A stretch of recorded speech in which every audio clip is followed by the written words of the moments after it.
All right, welcome to the show today, everyone. My guest today is Blake Hutchison. He's the CEO of Flippa, which is the #1 platform to buy and sell websites and online businesses. He's got prior experience working at startups in San Francisco, as well as his own startup in Australia. He's also held senior positions at Xero and Luxury Escapes.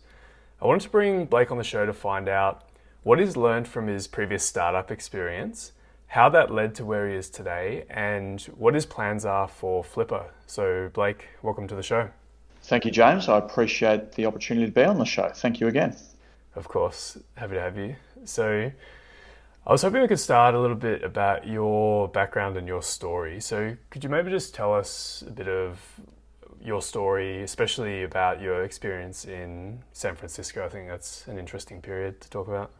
Yeah, sure. I've got a fairly varied career, having worked across multiple industries and multiple locations. My experience in San Francisco started in 2005.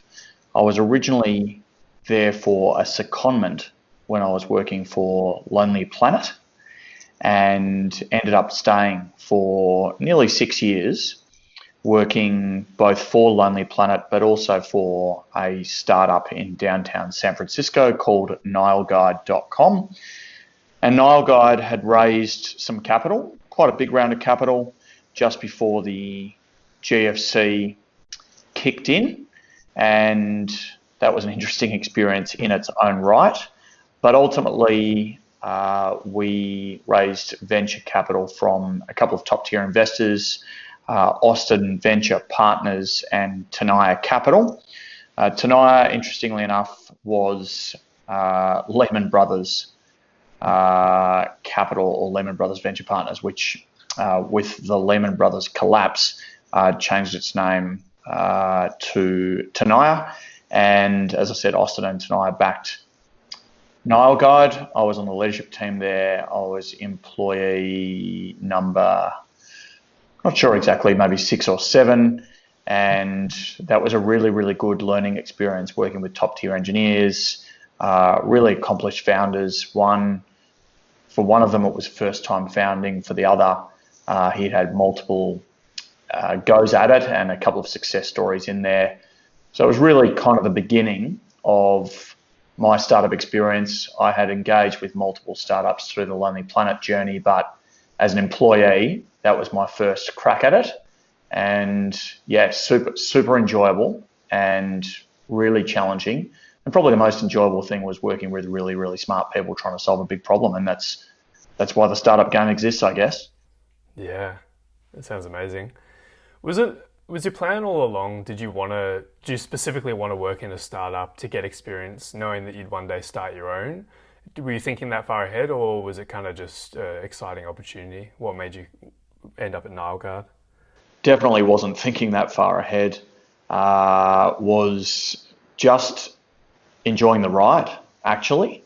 I'd love to say that I had this great, fantastic, audacious 5-year plan, but not the case. I moved to the US originally because I was asked to. So my direct boss at Lonely Planet and the CEO there at the time, Judy Slatcher, had simply asked whether I would be willing to go over there and help out with the business development function, which was orientated around content licensing. And that was in 2005. And so that's really what got me there. And ultimately, I don't think I knew much about the startup sector at all.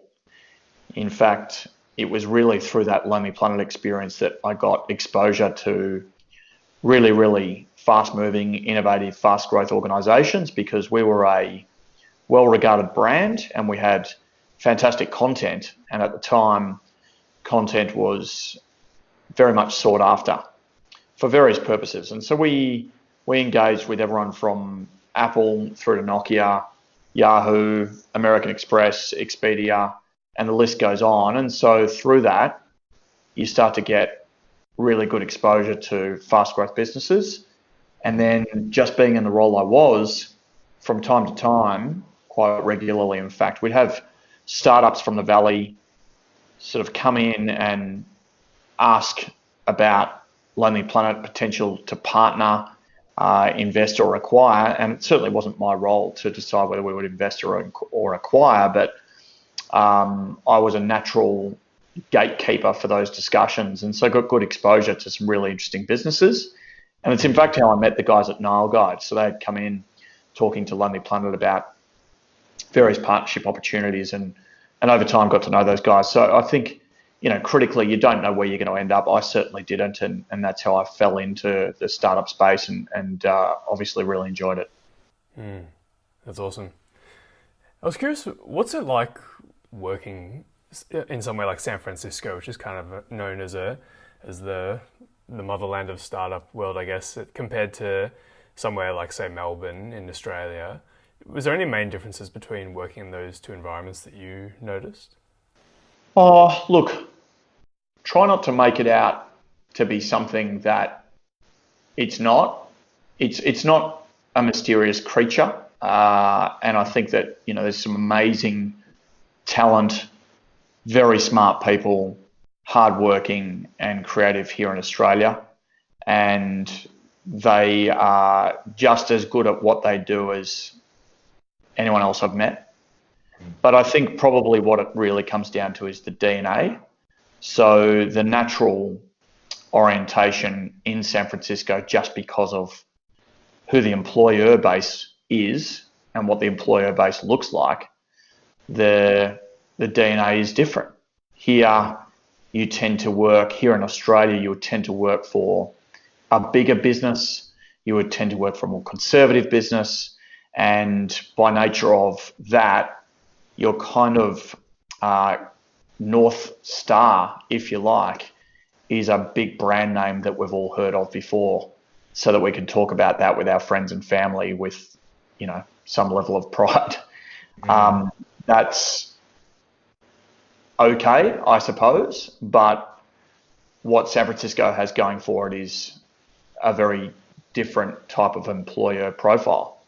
It's likely that you're working for someone, at least it was the case back then, who is less well known and is trying to tackle a big problem and is scrappy by nature and may or may not be raising capital or venture backed or want to raise capital because they've got big dreams and big problems to solve.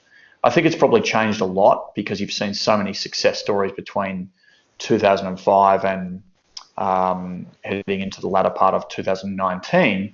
It's an entirely different place. So to some extent now, San Francisco is full of big brands and all conquering tech titans. But I always encourage Australians to try not to make it out as something that is, for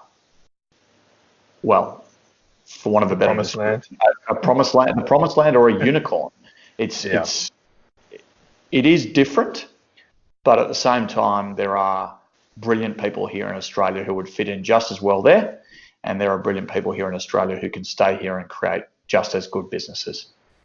Yeah, that's good to know and good to hear from someone who has been in both places. So thanks for sharing that. So how did you end up transitioning into your own startup? Could you maybe just talk about what happened there and how that transition took place? Yeah, I think that when you are in a small startup venture where there are great minds tackling big problems, it does probably change the way you think about things a little. And whilst I didn't have grand ambitions to be a startup founder, I didn't have grand ambitions to start my own company, over time, that your DNA does evolve, and it certainly did for me. And so over time, I started to think about problems a little differently and started to warm to the idea that I could probably start my own thing. And so with that front of mind, I did make the decision to move from the US back to Australia, where I had this idea that I could create a content meets commerce lifestyle business. When I say lifestyle business, it set out to be a great big business. I mean lifestyle by vertical. So we were an events and experiences platform selling access to great restaurants, great bars, great experiences back to a customer base. We engaged them with fantastic content about what was happening in the food, booze, and other sectors, and it was essentially a copycat of or a hybrid of Thrill List, Daily Candy, Urban Daddy, and kind of the beginnings of Groupon. And it worked really, really well in the sense that we had a really engaged customer base. It didn't quite go as well as I'd set out for it to go. Probably wouldn't be standing here in my position as CEO of Flippa if it had gone extraordinarily well. But that's why I stumbled into that. I kind of recognized that the US had some fantastic business models, that the audience was orientating well to those. Those same business models hadn't found their way to Australia yet. And ultimately, it became a bit of an itch. And it took me about 6 to 9 months to decide that I wanted to have a really good go at it. And so over that time, speaking with both the founders of Nile Guide, frankly, but also some really good talent in the Bay Area, I was helped along and it made it feel right. And so that's ultimately how I made that jump. That's great. So you basically working in these startups, it in a way changed your thinking and got you to look at problems in a different way, and you sort of saw what was possible, and I guess were looking out for opportunities, and this one came along which you decided to take, which is cool. Yeah, that's right. I mean, I think it's speed of decision making. It's a want and desire to do something which changes the way people currently behave or shop or do things. And that DNA is quite unique to the startup environment, quite unique to the startup environment anywhere, mind you, but I think it's unique. It was obviously my first startup experience and therefore probably changed the way I thought about things a little bit, and hence why I jumped into it. Yeah, no, that's great. And what was actually your revenue model for that business? Was the revenue from supply side in terms of the venues who are hosting experiences on that, or how did that kind of look in terms of the way you monetize it? Yeah, we changed our revenue model a lot over time as we tried to iterate and fast track our progression as a business. So initially it started out as essentially commerce revenue. So where a restaurant or a bar or an event would want to publish to our platform, we would obviously represent the marketing around that, and we would simply clip the ticket on anything that was sold to our customer base. So that could be, a 100-person dinner party with a top chef, and we would clip the ticket. Now, over time, as I said, the business model evolved. So we went from that to a distressed inventory model for top restaurants. And so in that case, we charged the end consumer $10 to get privileged access to a top restaurant based on allotted times and allotted inventory from that restaurant. So it was kind of like open table for distressed inventory. So on a Wednesday night, a top restaurant like, for example, Taxi Dining Room here in Melbourne, Australia, they would load their inventory into the system, and someone would be able to book that inventory. They would get a generous 30% discount, not on a fixed price menu. So it wasn't like the Groupon model. It was basically whatever you wanted to eat and drink. And we would simply charge $10 for that customer to get access to that. Now, that was good for a few parties. It was good for the customer, quite good for the merchant, because the merchant was able to fill tables when they otherwise would not get filled on quiet nights. Wasn't so good for us because you're only making $10 a table booking, and you've got to sell a lot of tables when you're charging $10. Then we moved beyond that, and we became a marketplace for specialty food retailers. So an entirely different model, and that's, I guess, the case in startups, right? You think something's going to work, you try it out. It may in fact work, but just not at the scale that you need to operate at. And so we pivoted into a marketplace. So in that particular case, the suppliers, which were specialty food retailers and producers, would upload their shop front, much like Etsy for specialty food. In fact, I saw a business very similar to it just get backed a couple of weeks ago by Greylock in the US. So, timing's everything, and I think market size is everything. In that particular case, they sold to either our community or their own community. And again, we just took commission on what was sold through the marketplace. Typical marketplace model, it was kind of success fee based. And was there any sort of subscription revenue from the food sellers, or was it just a commission? Yeah, that's a really good question, actually, because what we did build in, and this was actually before a lot of the subscription commerce retailers were up and about, or at least the subscription commerce tech was up and about. There were some big subscription commerce players in the US, like Birchbox and Dollar Shave Club and things like that. We actually built that into the marketplace. So as a consumer, let's say that you had, I don't know, a favorite muesli supplier or provider. You could literally subscribe to receive the muesli on a set schedule, be it, weekly, monthly, quarterly. So there was actually a recurring business model benefit for the supplier, and as such, we had sticky customers. But it was not a SaaS business; it was subscription commerce. Got it. So, how far did you go with that business? Can you give a sense of, I guess, where you got to in terms of revenue at its peak? Is that something you can give a range on, or? Yeah, I can. So we raised some venture money a little bit. It was so small, I'm not even sure you could consider it a venture round. But anyway, it did come from a venture capital firm or fund. So that's kind of one piece. Where did we get to? So the business was going for 5.5 years. And as I said, we hit a number of stumbling blocks, iterated, pivoted to new business models. At its peak, we probably were doing only $750,000 in revenue. We kind of stopped and started a number of times, had a decent sized community, 100,000 odd community members. So these were people who were active users of the platform, but not necessarily buying. And we really didn't get out of first gear, actually. Pretty tiring, exhausting process. Probably should have waved the white flag before I did, but continue to have a crack at it. Got it.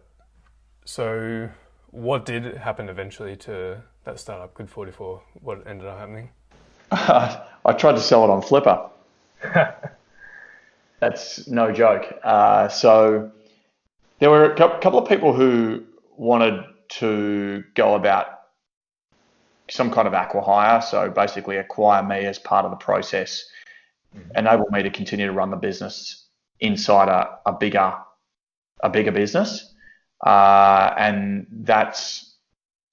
there were some okay offers on the table in the sense that from a shareholder standpoint, it would be a cents in the dollar type acquisition. They'd barely get anything back, but the business would continue on, and I was going to be offered a relatively senior position in an organisation. It didn't seem right for me to take up that option. It had been 5.5 years. To some extent, we'd had a number of different opportunities to take the business forward through some additional fundraising opportunities, because by the time we came up with the marketplace, it was the 5-year mark. So it was actually, we hit our straps. We got to our peak 6 months before we closed. And so that business was literally 6 months old in a 5-year-old entity.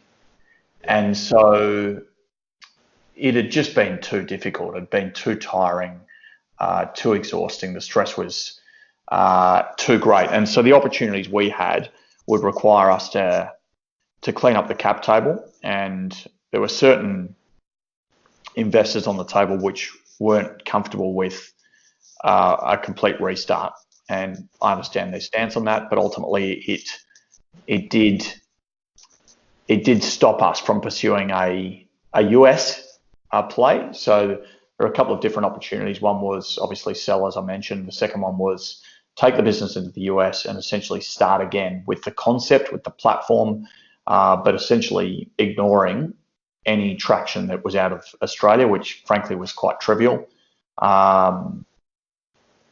So didn't take that option, ended up working for Xero and tried to sell that business on the Flippa platform. Yep, got it. So were you able to successfully exit from that startup, or what happened? No, I didn't take the exit option. That actually ended up coming from it came from what ended up being my future employer. So there was a business called Aussie Commerce that became Lux Group. I ended up running Luxury Escapes, but some years before that, the owners of Luxury Escapes, which were Adam Schwab, Josh Borenstein, and Jeremy Same, they put forward an offer to buy my business. I would then come on board and run a particular subsidiary of Aussie Commerce, which became Lux Group. I did not take that option. Instead, I went to work at Xero and was on the Australian leadership team there.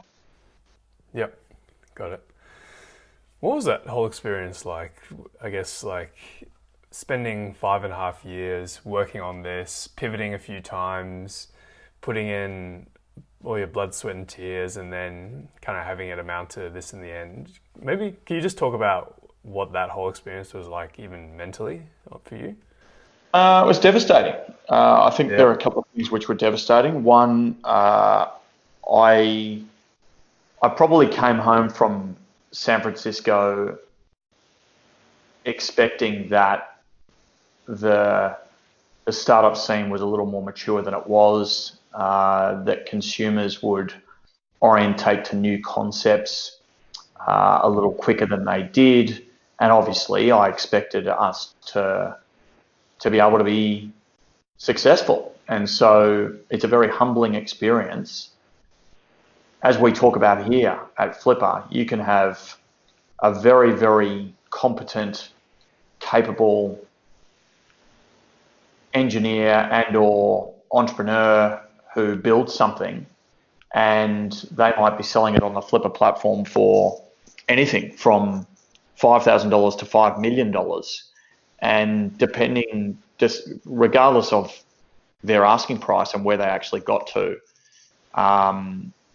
it doesn't mean they're any less of an entrepreneur. It doesn't mean that their capabilities are better or worse. And so it's kind of important that people respect the startup journey regardless of what happens through that period. In my particular case, it was, I found it horrible winding the business down, knowing that I hadn't reached what I thought was my potential.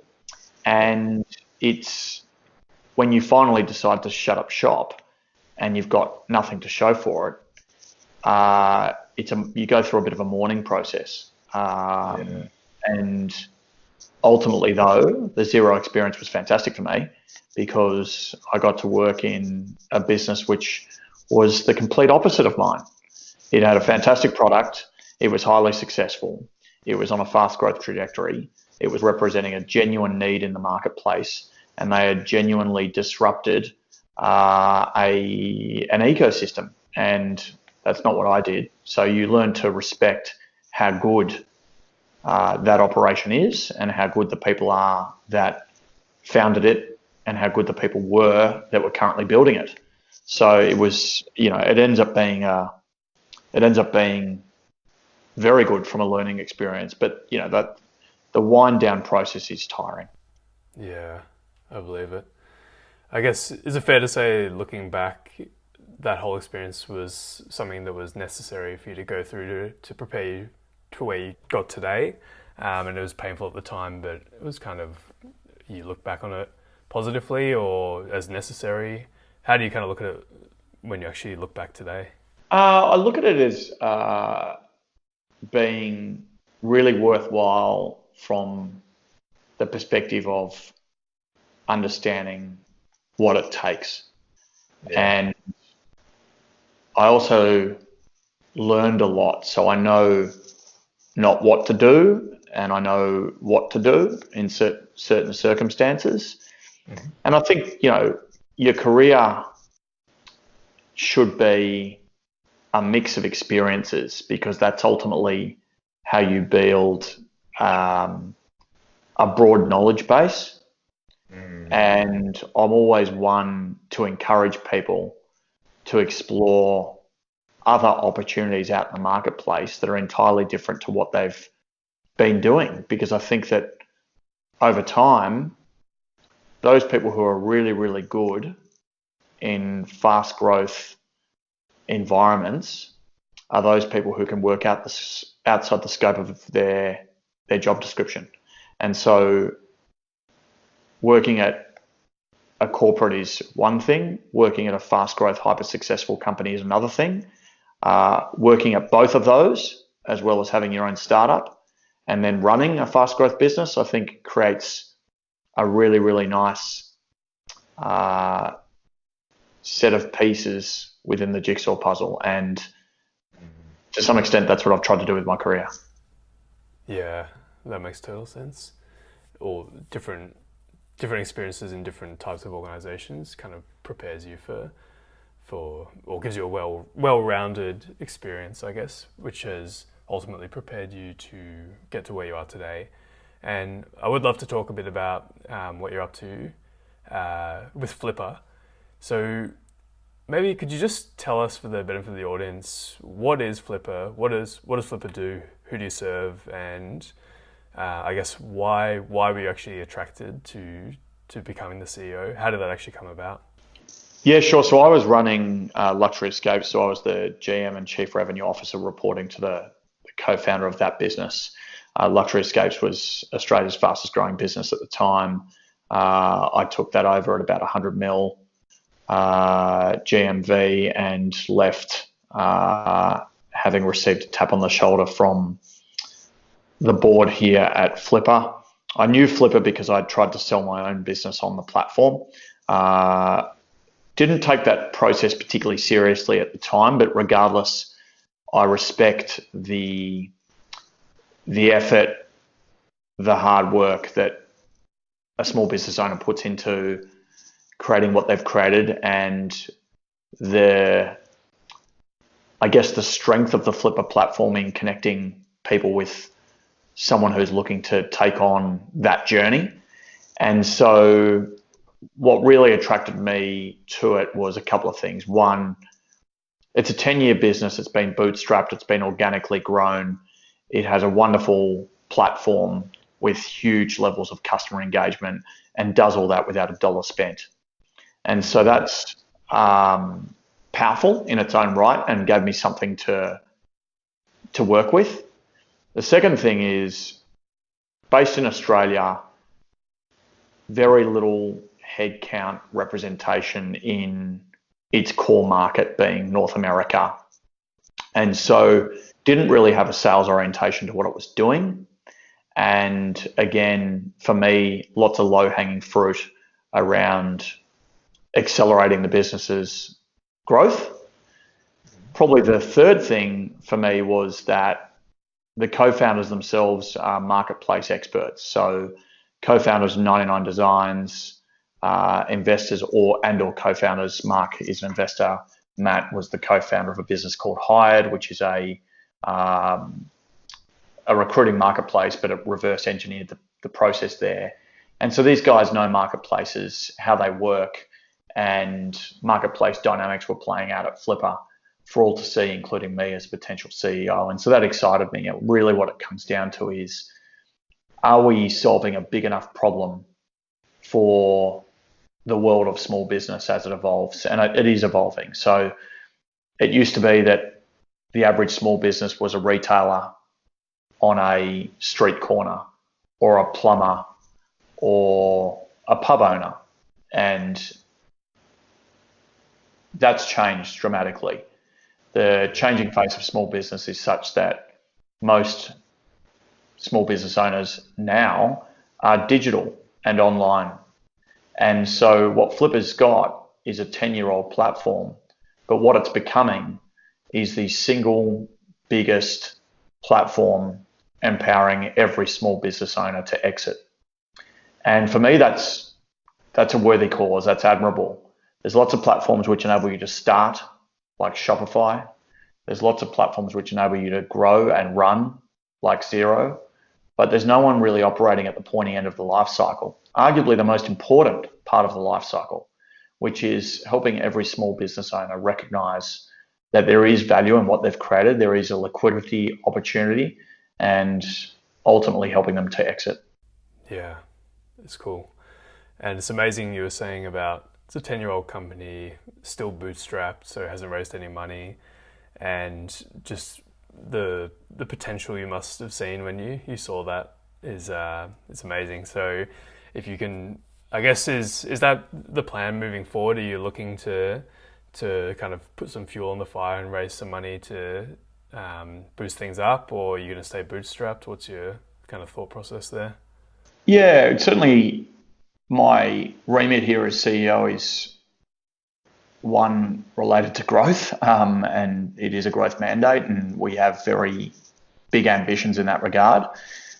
We could continue to run this business in a bootstrapped fashion. We could continue to accelerate through the core community itself. There is a lot of demand there. But for us to become what we want to become and empower small business owners all over the world to find that path to exit, it is a matter of acceleration. And so acceleration will likely come from obviously our hard work, but you do need cash to be able to realize some of those opportunities. And so we'll probably go out to market shortly and raise a small round to, well, as I said, accelerate Flippa's growth and realize the opportunity. So yeah, that is in the plans. Yep, makes sense. So especially with marketplaces, there is a lot of levers you can pull, I guess, on both sides of the buy and sell to in terms of projects and ways to grow the business. So I was curious if do you have like a process you go through when you're looking at different projects to take on or different things to work on? How do you actually kind of filter them and decide what you're going to work on that's going to have the biggest impact on growing the business? Do you have a specific process for that? Yeah, so I mean, part of it comes down to what we want to be seen as. And so, you know, Flippa is a really, really big marketplace that has huge numbers of community members engaging with each other. And so if we want to become the easiest and most trusted place to sell and buy a digital asset or business, then clearly we need to orientate around removing some of the friction and also adding verification. And so the way we think about strategy right now is we want to be the easiest place to list, the best place to connect, and the safest place to transact. And obviously we want to do that within the confines of the digital business and asset economy. And so what we do is think about where there are pain points right now for the community. So for example, onboarding, we know that we've got a reasonably high conversion rate, but there is growth in the marketplace alone just by cleaning up some of the friction that is being experienced through the onboarding effort.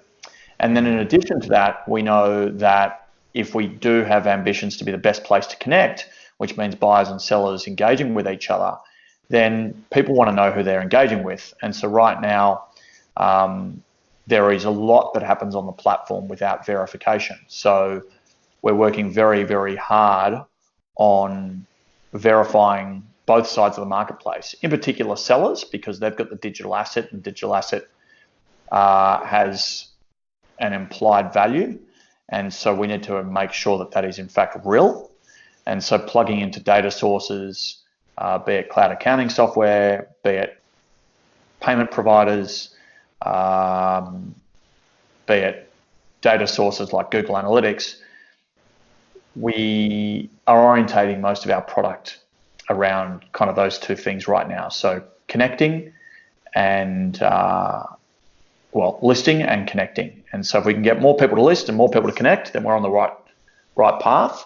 The marketplace dynamics are very much built in already, and we see huge amounts of value from the growing buy-side demand. So we've got record numbers of buyers registering each month, and so it's actually pushing the value of listings up, which is a fantastic thing for the selling community.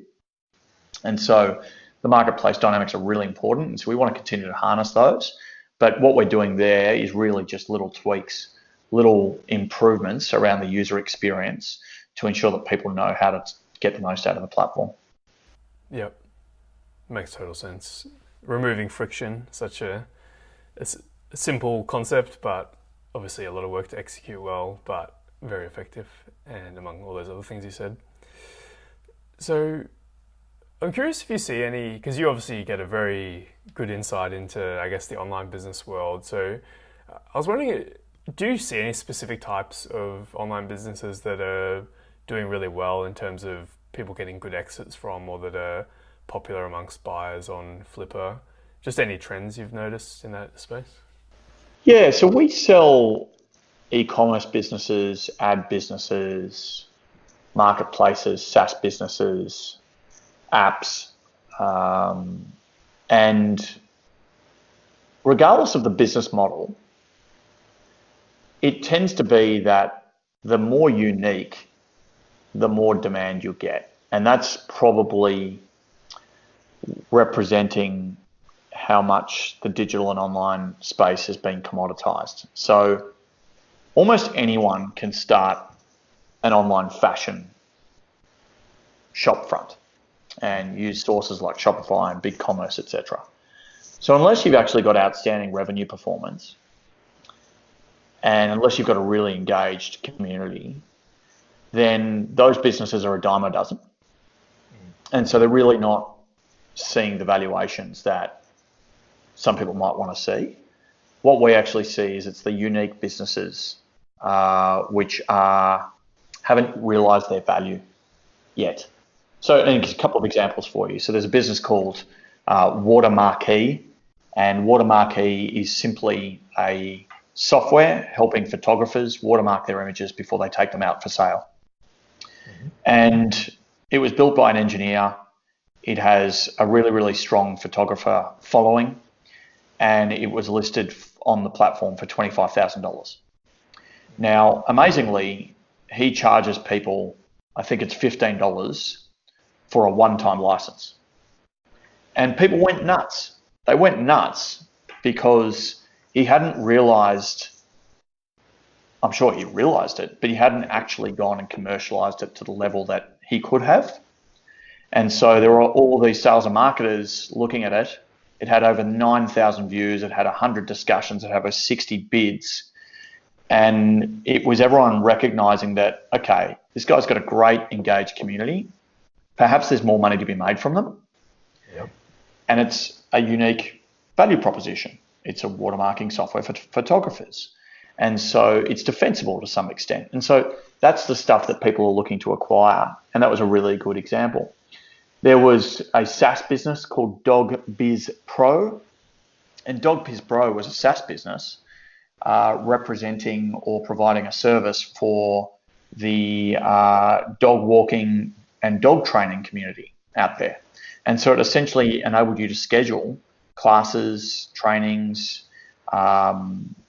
experiences and events for that specific community, that niche, and sold for a couple of $100,000 and really good demand. And the buyer wanted it because he saw it as being, call it a boring industry that was defensible with a really loyal customer base. They experienced very, very little churn.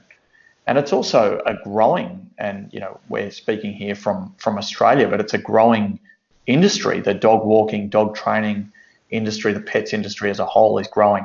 And so people look for those types of businesses. So we see a lot of that, a lot of really, really unique businesses being sold in excess of what the owner may be asking for it when they first list on Flippa. It's good insights. So unique businesses tend to do well, unique defensible businesses. So that's awesome, and yeah, so it's amazing. It sounds like it's just a great, exciting time for Flippa. There's, as we discussed before, there hasn't been much invested in terms of like the sales or marketing. It's just a lot of the growth has been organic, and things. It's just the market dynamics are playing out, and you're looking to grow that further, which is amazing. So I'm really looking forward to seeing what happens with Flippa over the next few years. But sort of coming up on the end of the interview here, Blake, but just a few more quick questions. I just want to know what's coming up next for you. What are your main projects? You mentioned before you might be looking to raise some money. Is that kind of your main focus at the moment, or is there any other things coming up for you in the next 6 to 12 months? Yeah, so it's certainly a really busy time. We are hiring people in the US to go to the coalface, represent our buyers and sellers directly. We're obviously contemplating a capital raise. We've got huge amounts of work happening on the platform around marketplace efficiency and marketplace integrity, building and enabling new products to be listed. Any digital asset in the world should be able to be listed in a quick and easy way on the Flippa platform. So we're working on some stuff there. But for us, it's really about kind of 5 key pillars, and there's some nuances within each, but at a high level, marketplace efficiency, building more awareness for the Flippa platform as more digital online business owners, 1, come online, and 2, as their businesses mature. Adding more customers, and what we mean by that is right now, Flippa doesn't spend any money on marketing at all. And so we actually want to take the platform out there and get greater recognition for its value proposition, which we think is fantastic. New products, as we said, more and more digital assets being made available on the platform, and then new markets. At the moment, you can only list and price in USD, yet we're seeing really, really good green shoots growth out of Europe and also Southeast Asia. So they're kind of 5 key pillars, and there's a lot of work to be done there. And that's it's almost a 3-year horizon. That's not next 6 months. It's not next 12. It's a 3-year journey at least for us to kind of orientate our efforts around those 5 pillars. It's exciting. Looking forward to watching the journey. So is there anything I haven't asked you, Blake, or just anything you want to make sure you pass on to the audience before we finish up here? No, not really, James. It's been fantastic talking to you and talking through my journey. I hope your audience gets something out of it. Critically, we think the best thing for people to do is to buy versus start a business. And we genuinely do believe that, and we believe that because you get to acquire traction. And 0 to 1 is really hard. And so we actually help people start at a spot in their entrepreneurial journey, which gives them a leg up. They get to inquire about businesses which have traction, understand those business models, and then take the next step with what they acquire. And we've seen fantastic businesses go from strength to strength post-acquisition on Flippa. And so generally speaking, our message is definitely do your own thing. We think you will learn a lot, but do it in a smart way. Look at what has traction elsewhere. Look at what has traction on the Flippa platform and acquire something and take it to the next level. I love it. It's good advice. I've heard a lot of people give that advice lately. Rather than starting from zero and going to one, start with something that already works and grow it. So it's good to hear you share that. So is there a way that people can connect with you, Blake, if they want to say thanks for sharing your journey on this interview, or just follow what you're up to with Flippa? Is there a best way for people to do that? Yeah, absolutely. I'm always open to feedback. I'd love to hear what people think about the Flippa platform. I'm at Blake, BLAKE, at flippa.com. Great. We'll link that up in the show notes so that people can access that. And yeah, Blake, thank you very much. It was fascinating to go through your journey. It's a really interesting career you've had, from your experience in San Francisco working with startups to working with larger scale organizations, and now leading Flippa and really taking the helm with that. And I'm really excited to see what you do with it over the next few years. So thank you very much for coming on the show today, Blake. I appreciate your time. Fantastic, James. Thank you. Hey everyone, thank you for listening to this interview with Blake. I hope you got a lot of value from it. And if you did, got a quick favor to ask. Can you go into Apple Podcast and leave this show a rating and a review? Because that really helps get more credibility for the show, build the show audience, and helps me to be able to keep delivering these interesting guests and content to you. And if you don't use Apple Podcasts, you can still help me out.